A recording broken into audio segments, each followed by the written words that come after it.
스스로에게 다짐해 봅시다. 나는 좋은 예배자입니다. 나는 좋은 예배자입니다. 한 번 더 해볼까요? 나는 좋은 예배자입니다. 나는 좋은 예배자입니다. 주님만 사랑하면 아멘 합시다. 아멘. 아멘. 한 부부가 예배를 마치고 집으로 돌아가고 있었습니다. 아내가 남편에게 묻습니다. 여보, 박 집사가 차를 외제차로 바꿨더라고. 보았어? 못 보았는데요. 김 집사가 오늘 밍크 옷을 새롭게 입고 왔는데 그거 보았어요? 그거 못 보았는데요. 오늘 예배하는데 목사님 넥타이가 조금 삐뚤게 그렇게 메어져 있던데 그거 보았어요? 그랬더니 그것도 못 보았어요. 아내가 열이 나지요. 다 못 봤다니까. 그럼 오늘 찬양대 하는데 이 집사가 루즈 새빨간 거 진하게 바르고 쥐자 먹어보듯이 그렇게 있는 거 봤어요? 그랬더니 그것도 못 보았는데요. 화가 나가지고 그럼 당신은 예배 때 뭐 봤어요? 뭐 봤길래 그렇게 아무것도 못 봤어요? 혹시 잠만 잔 거 아니에요? 그랬더니 이 남편이 나는 목사님께서 예수 그리스도 대속의 은혜를 얘기하는데 가슴이 찔리고 너무 기쁘고 좋아서 그만 눈물이 나 참을 수 없었다. 아내는 구경꾼이 모습으로 예배를 참석했고 남편은 진정한 예배자의 모습으로 예배 자리에 참석한 거지. 코로나19 사태가 장기화되면서 많은 교회들이 예배 문제로 갈등을 겪었습니다. 비상시국이니까 예배 드리지 말자. 온라인 예배로 전환하자. 누가 뭐래도 성전에서 드리는 예배를 포기할 수 없다. 이런 상황에서 한국 교회는 예배를 드리지 않는 성도들이 생겨났습니다. 비상시국이니까 내가 하나님 믿는 마음만 있으면 됐지. 잠시 예배 자리에 안 나가는 거 그거 뭐 대수겠어. 이런 성도들이 있고요. 영상 예배를 가정에서 드리면서 하나님께 나아가는 자들도 있고요. 성전 예배를 고집스럽게 고수하는 그러한 성도들도 있었습니다. 모두 다 나름대로 타당한 이유가 있는 것이지요. 그거 가지고 왈부왈거할 수가 없습니다. 모두 제각각의 주장에 따라 예배를 드리면서 한 가지 우리 가운데 찾아오는 질문을 회피할 수가 없게 됐습니다. 코로나19 시대에 예배는 과연 어떤 모습이어야 하는가?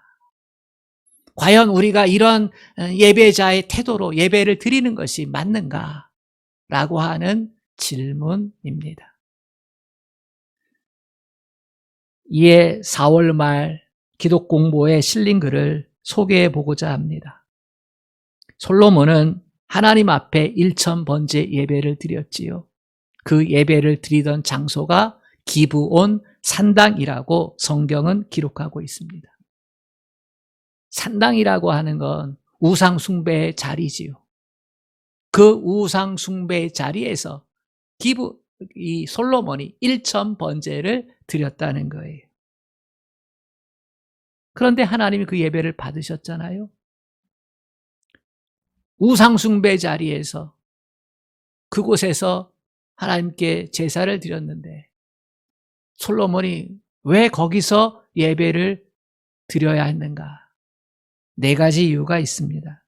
첫 번째, 그 당시에 아직 솔로몬 성전은 건축 중에 있었어요. 완공된 예배 자리가 없었습니다. 두 번째, 1000번제와 같이 커다란 규모의 제사를 드릴 만한 곳이 기브온 상당밖에는 없었어요. 솔로몬은 왕위에 등극하고 나서 성전을 건축하면서 자신이 하나님을 얼마나 사랑하는지, 하나님께 드리는 예배가 얼마나 귀중한지, 그것을 자기 자신뿐만 아니라 백성들에게도 보여주고 싶었거든요.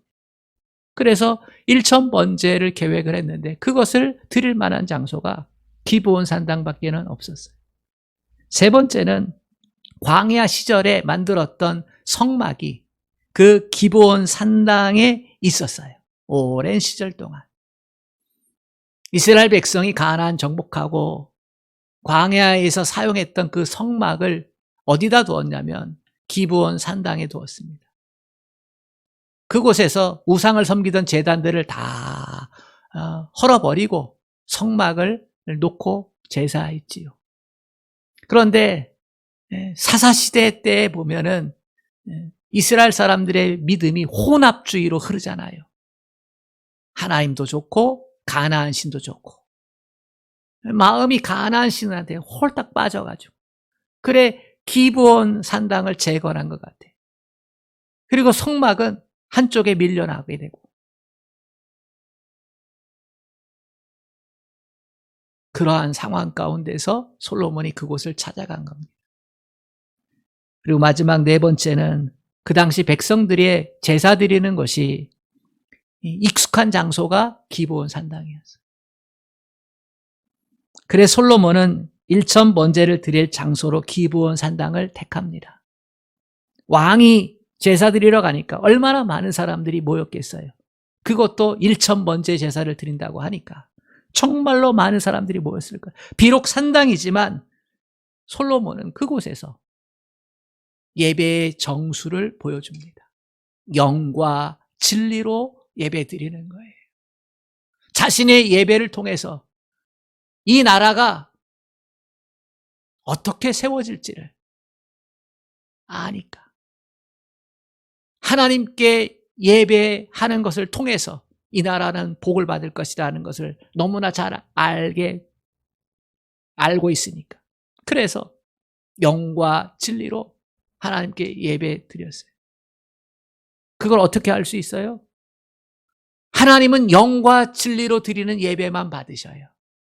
아멘. 하나님은 영이시니 예배하는 자는 영과 진리로 예배할지니라.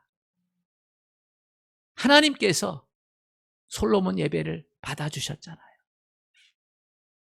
이런저런 상황 가운데 있는 솔로몬, 그 마음을 헤아리시고 그가 영과 진리로 드리는 그 예배를 아시기에 받아주신 거예요. 그리고 전무후무한 축복을 약속해 주셨지요. 이 말씀을 통해서 우리는 현재 온라인 영상 예배와 관련된 성경적 두 가지 원칙을 찾아볼 수 있습니다.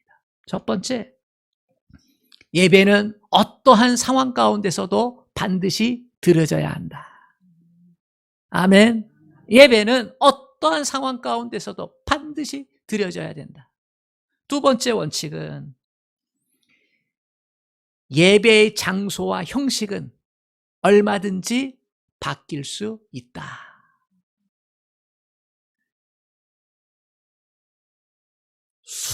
치망순역지라고 하는 한자어가 있습니다. 치망순역지.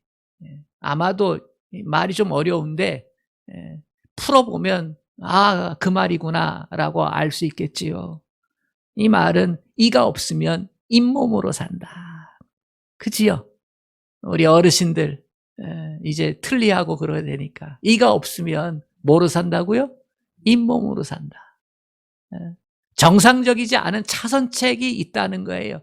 차선책을 활용해야 된다는 거지. 그 차선책이 솔로몬 산당 예배였고 오늘날 우리에게는 인터넷 영상 예배, 온라인 예배가 됩니다. 솔로몬이 산당에서 1,000번제를 드렸던 것과 같이 현재 우리는 인터넷 온라인 영상 예배를 드립니다. 물론 정상적인 상황에서 인터넷 온라인 영상 예배는 예배라 할 수가 없습니다. 그렇게 예배해서는 안 되지요. 그러나 원칙을 정해갈 수 없는 비상시국, 코로나19와 같은 상황 가운데서는 그러한 방법을 사용해서라도 예배는 드려져야만 합니다. 지금 우리에게는 세 개의 예배자의 모습이 필요합니다. 첫 번째, 현재 비상시 온라인 예배에 충실해야 합니다. 정말로 정성을 다해서 준비해서 드려야 합니다. 더 집중해야 합니다. 하나님, 지금 이 자리에 임재하여 주시옵소서. 하나님, 이 자리에서 드리는 예배를 받아 주시옵소서. 하나님, 하늘문을 열어 주시옵소서. 귀한 은혜를 허락해 주옵소서. 이러한 마음가짐을 가지고 가정에서, 직장에서, 또 그 어떠한 장소에서 영상 예배에 드려야 될 줄로 믿습니다. 두 번째, 하루속히 성전에서 드리는 공예배가 회복되기를 기도해야 합니다. 우리가 드릴 예배는 함께 모여서 드리는 기도입니다. 예배입니다. 함께 모여 찬양하고, 함께 모여 기도하고, 함께 모여 말씀 듣고, 함께 모여 교제하고, 함께 모여 결단하고 헌신하고. 예배는 성도들의 모임이니까. 그래서 이 공적 예배가 회복되기를 힘써 기도해야 될 줄로 믿습니다. 세 번째는 주일 공예배, 코로나19 이후에 나는 평생토록 신앙생활하면서 주일 성수 꼭 하겠다. 결코 예배를 빠지지 않겠다. 이 마음 자세를 가져야 합니다. 우리나라의 제일 위대한 예배학자는 정장복 교수입니다. 저도 그분에게 배웠거든요. 그분이 이번 코로나 사태로 인해서 혼란스러움을 겪고 있는 한국 교회를 위해서 이렇게 말했습니다. 온라인 영상 예배를 예배의 단절로 보지 말고 일시적인 예배 장소의 변경으로 인식하라. 당부를 했지요. 그러니까 성전에 모여 예배한다고 우쭐대지 말고, 또 가정에서 예배한다고 스스로를 믿음 약하다 생각하지 말고, 어디서든 예배하든 반드시 예배하고 반드시 하나님 앞에 나아가라 라고 하는 거지요. 그 글의 결론은 다음과 같습니다. 산당에서 제사에서도 복을 받았던 솔로몬과 같이 인터넷 온라인 영상으로 예배를 드려도 하나님께 은혜를 입을 수 있는 모든 그리스도인들이 되기를 기도합니다. 아멘이지요? 네, 그렇습니다. 역사를 돌이켜볼 때 성전 예배를 공식적으로 드릴 수 없었던 경우가 여러 차례 있었습니다. 첫 번째로 유다가 멸망하고 바벨론의 포로로 잡혀갔을 때입니다. 유다가 멸망했을 때 성전이 회파되었지요. 무너져 내렸습니다. 솔로몬 성전이 무너져 내린 것입니다. 거기서 모여서 공적인 예배를 드릴 수가 없었어요. 포로로 잡혀갔던 사람들이 돌아오기 전까지 성전은 세워지지 않았습니다. 1차 돌아와서도 16년이 지나서야 성전이 세워졌지요. 두 번째는 스데반 순교 후에 예루살렘 교회가 흩어졌습니다. 그때에 공식적인 예배를 드리지 못했지요. 초대교회 시대입니다. 그리고 세 번째는 흑사병이 돌아서 수많은 사람이 죽어갈 때에 예배를 드리지 못했던 중세 시대입니다. 지금과 같은 팬데믹 경상이 나타났지요. 흑사병으로 인해서 유럽 인구의 3분의 1이 죽었습니다. 그때 교회 지도자들도 어떻게 대처를 해야 될지 갈팡질팡했지요. 영적인 암흑기에 흑사병이 돌자 어떻게 하나님을 찾아야 될지 막막했다는 거예요. 이처럼 포로로 끌려갔을 때나 박해로 흩어졌을 때나 전염병으로 도시를 떠났을 때 예배를 모이지 못한 적이 있었지만은, 그러나 예배가 중단된 것은 아닙니다.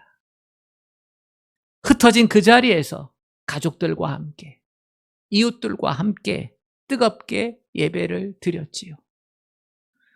오늘은 예배를 위해 목숨을 걸었던 다니엘 이야기를 통해서 코로나19 시대에 예배가 어떠해야 되는지를 또 살펴보겠습니다. 다니엘은 어떤 사람입니까? 다니엘은 귀족 가문에서 태어났고요. 그의 청소년 시절에 나라가 멸망하고 성전이 파괴되는 것을 목도했고요. 그리고 바벨론으로 포로로 끌려갔습니다.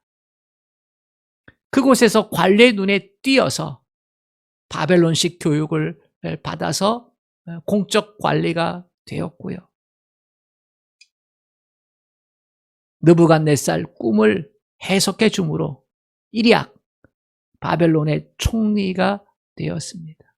총리가 되어서 일을 잘했기 때문에 그는 항상 사랑받는, 황제의 사랑을 받는 자가 되었지. 바벨론이 갑자기 멸망합니다. 페르시아에게. 그리고 그 페르시아의 다리오 왕이 인재를 찾았는데 그때 다니엘이 또다시 발탁이 됩니다. 그때 다리오 왕은 3명의 총리를 두었는데요. 이 다니엘을 그 3명의 총리의 수석 총리로 삼고자 했어요. 근본도 잘 모르는 저 히브리인, 그것도 점령당한 바벨론에서 일했던 공직자. 시기할 만하지요. 총리가 된 데다가 수석 총리로 황제가 그렇게 사랑하니까. 2명의 총리와 그를 따르던 사람들이 정적이 됩니다. 그래 다니엘을 제거하려고 하지요. 흠을 찾으려고 했던데 찾을 수가 없어요. 유일하게 찾았던 흠이 다니엘이 예배자라는 것. 저 멸망했던 나라, 유다라고 하는 나라의 신, 하나님을 섬기는 예배자라고 하는 것. 그들이 찾아낸 흠이 그거였어요. 그래서 그들은 공작을 합니다. 정치판의 공작이 쉽잖아요. 다수가 하는 게. 어떤 공작입니까? 우리가 알다시피 앞으로 30일 동안 황제만 숭배한다는 거예요. 황제에게만 기도하고 황제에게만 절하고. 황제는 우리가 섬기는 신의 대리자니까, 그 신이 사랑해서 이 넓은 제국을 주셨으니까. 황제는 신의 아들입니다. 한 달 동안만은 당신만 영광 받으소서. 황제가 이걸 기뻐했어요. 그래서 어인을 찍어가지고 법령을 만들었지요. 앞으로 30일 동안 그 어떤 신에게도 절하거나 기도하지 않는다. 오직 황제에게만 한다. 만약 이걸 어기면 사자굴에 던져져 사자밥이 되게 할 것이다. 이렇게 법령을 만들었지요. 후에 다니엘은 그 법령이 자기를 제거하기 위한 올무였다는 것을 알게 되지만 개의치 아니하고 늘 하던 대로 하루 3번씩 자기 집의 윗방에 올라가서 창문을 열어놓고 기도를 계속합니다. 이 3번의 기도는 다니엘에게 있어서는 개인적 예배였습니다. 개인 예배. 성전에 못 가니까, 갈 수도 없으니까, 또 무너져 내렸으니까 이후에 세워졌지만 그러나 갈 수가 없는 거예요. 다니엘은 예루살렘을 향하여 문을 열고 기도했습니다. 그리고 감사했어요. 이런 상황에서 감사가 나올 수 없지만 다니엘은 감사했어요. 이 감사하다는 단어, 예다라고 하는 이 단어는 감사한다는 뜻 위에 찬양한다, 경배한다 이런 뜻이 담겨져 있어요. 다니엘은 믿음의 삶이 무엇이었는지 잘 알고 있는 사람입니다. 하루를 살아도 예배자로 살고 싶다는 거예요. 하루를 살아도 예배자로 살고 싶다. 인생의 생사화복이 하나님께 달려있다는 것을 너무나 잘 알고 있는 예배자. 최고의 행복은 예배자다라는 것을 깨달은 사람. 예배의 자리에 있다라는 것이 얼마나 커다란 행복인지 그것을 철저하게 깨닫고 고백했던 사람이 다니엘이에요. 다니엘은 다른 방법을 찾을 수도 있었겠지요. 기껏해야 30일인데 30일 동안 기도 안 하면 하나님이 날 벌 주실 것도 아닌데, 아니면 창문을 닫고서 기도하면 적들도 알지 못할 텐데. 하지만 다니엘은 기도를 중단하기도 싫었고 창문을 닫고 기도하기도 싫었어요. 왜냐하면 자기는 예배자니까. 뿐만 아니라 이번에 자기가 적들의 올무에서 벗어난다 해도 적들은 계속해서 자기를 제거할 기회를 시시탐탐 노릴 테니까. 그것을 너무나 잘 알고 있었기 때문에 다니엘은 예배에 생명을 걸자. 예배의 자리를 생명을 걸고 지키자. 그렇게 결단하고 실행한 것입니다. 어리석은 선택입니까? 아닙니다. 가장 현명한 선택이고 믿음의 고백입니다. 자기 자신이 예배자라는 사실을 인식한 것. 가장 행복한 예배자, 이게 총리직보다 더 귀하다는 것, 부귀영화보다 더 귀하다는 것을 일찍이 깨달은 사람이었던 것이지요. 다니엘의 모습에서 우리는 솔로몬의 모습에서 발견한 예배의 원칙 두 가지를 또다시 보게 됩니다. 어떠한 상황 속에서도 예배드렸다라고 하는 것. 예배의 장소, 형식이 중요한 게 아니라 예배 자체가 중요하다는 사실. 현재 이태원 클럽에서 코로나19가 확진되어서 그래서 확진자들이 점점 많이 늘어갑니다. 한 자리 숫자에서 국내 확진자 0명이었었는데 이제 두 자리 숫자로, 이태원 클럽으로 인한 확진자들 2차 감염, 3차 감염, 4차 감염까지 앞으로 2주, 3주 확진자들이 늘어가다가 줄어들 겁니다. 아마도 5월 말이면 다시 정상적으로 그 숫자가 한 자리 숫자 이내로 떨어질 거라고 저는 생각합니다. 이러한 때에 솔로몬처럼, 다니엘처럼 예배의 원칙을 우리는 지켜내야 될 줄로 믿습니다. 반드시 예배 드립시다. 어느 자리에 있든지 영과 진리로 예배 드릴 줄 아는 믿음의 사람이 됩시다. 우리 성도들은 코로나 바이러스도 조심해야 하지만 예배를 등한시하는 영적 바이러스에도 걸리지 말아야 합니다.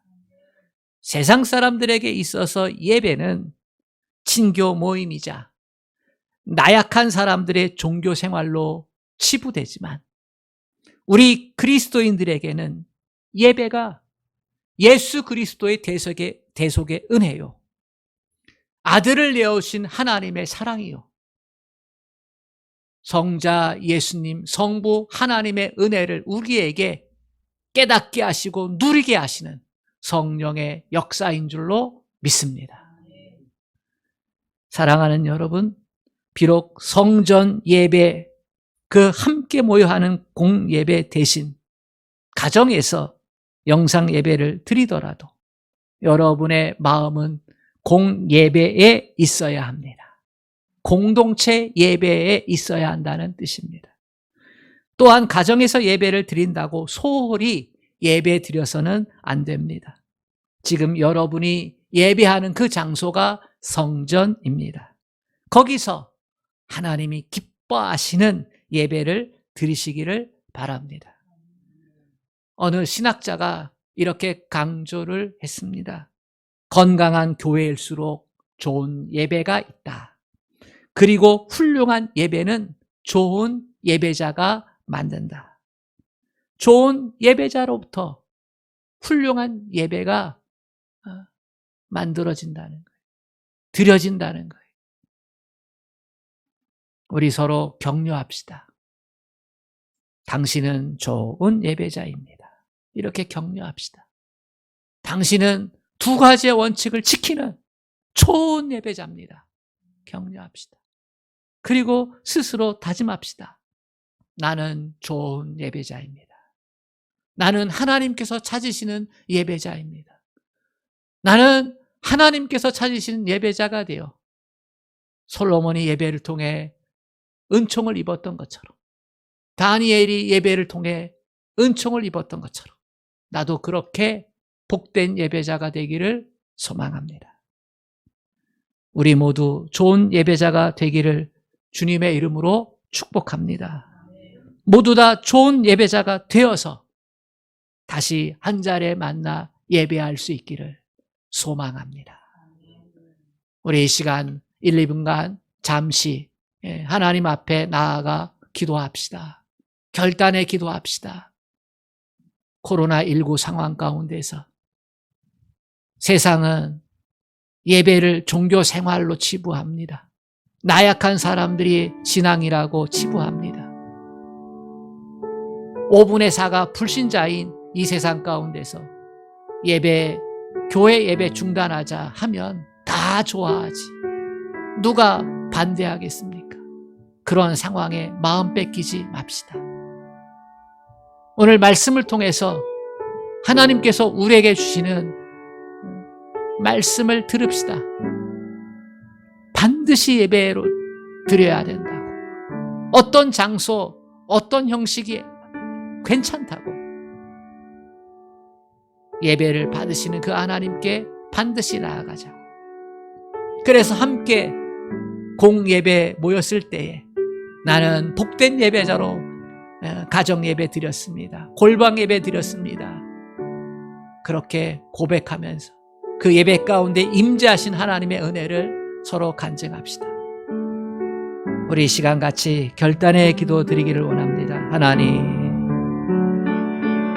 아버지, 이 코로나19 시대에 하나님이 찾으시는 예배자, 어떠한 모습으로 예배 드려야 할지 오늘 말씀을 나누게 하심을 감사합니다. 하나님, 우리를 긍휼히 여겨 주옵소서. 우리의 연약함을 긍휼히 여겨 주옵소서. 아버지여, 나는 예배자인가 소홀했던 모습들을 용서하여 주시옵소서.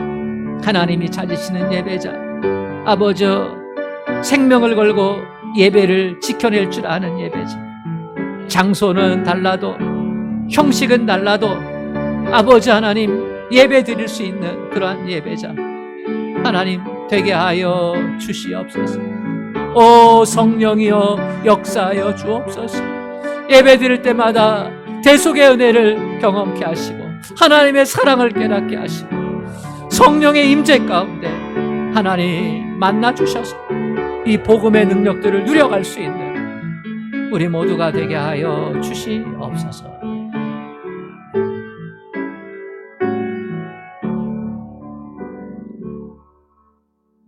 하나님 아버지, 좋은 친구는 어려울 때 알아본다 했습니다. 코로나19 사태로 인한 강제적 예배 중단이 하나님 아버지 우리의 신앙을 알아볼 수 있는 계기가 됩니다. 하나님, 쭉정이 신자가 되지 말고 알곡 신자 되게 하소서. 하나님이 찾으시는 거룩한 예배자가 되게 하여 주시옵소서. 우리의 신앙을 점검하고 하나님이 찾으시는 예배자, 하나님이 기뻐 받으시는 예배자 되어질 수 있도록, 그래서 아버지 하나님의 살아계심이 내 삶에 경험되어지고 하늘의 문이 열리는 것을 보고 경험하고 체험할 수 있는 예배자들 다 되게 하여 주옵소서. 예수님의 이름으로 기도합니다.